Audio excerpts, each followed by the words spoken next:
దర్శిక పాప ఎన్ని కేజీలుందో కామెంట్ అయితే చేశారా? చేయకపోతే నేనైతే లాస్ట్‌లో చెప్తాననమాట దర్శిక పాప ఎన్ని కేజీలుందో. ఇప్పుడు బెల్లం అని కాదు, ఇంకా బంగారం అనే పిలవాలి. ఎందుకంటే మనం పెట్టుకునేది సమ్మక్క సారక్కకి కాబట్టి. ఇలా అమ్మవారికి బంగారం సమర్పించే ముందు రోజు నైట్ మేము ఇంట్లోనే అమ్మవారిని పెట్టుకుంటామన్నమాట.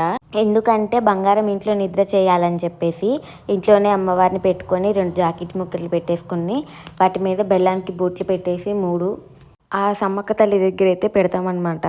ఇంకా సమ్మక్క తల్లికి అయితే మా మమ్మీ పాయసం చేసింది, అంటే పరవాన్నం అనమాట. ఇంకా ఫ్రూట్స్ ఇవన్నీ పెట్టుకున్నాం అనమాట. ఎలా ఉందో చూడండి అమ్మవారి దగ్గర, చాలా బాగుంది కదా.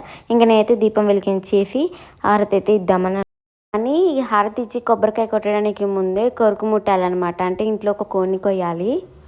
అందుకని చెప్పేసి మా డాడీ ఒక కోడిని అయితే తీసుకొచ్చాడు. ఇక ఎంతసేపటికి కోడి కొరుకు ముట్టట్లేదు.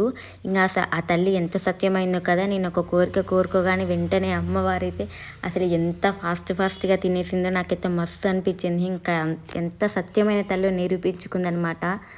ఇంకా వెంటనే నేను కూడా కొబ్బరికాయ కొట్టేసి హారతి అయితే ఇచ్చానమాట. ఇంకా మీరే చూడండి ఎలా కదా. ఎన్ని కేజీలు ఉంటుంది అనుకుంటున్నారు? నేనైతే ఇప్పుడే రివీల్ చేస్తాను ఎన్ని కేజీలు ఉంటుందో దర్శిక పాప. 6 కేజీల 150 గ్రాములు అయితే ఉంది, అంటే 6.5 కేజీలు ఉందన్నమాట. ఇంకా బంగారాన్ని అయితే ఇంట్లో నిద్ర చేయించి ఇంకా రేపైతే అమ్మవారికి అయితే సమర్పిస్తాము. ఇంకా నెక్స్ట్ వీడియో చూస్తూ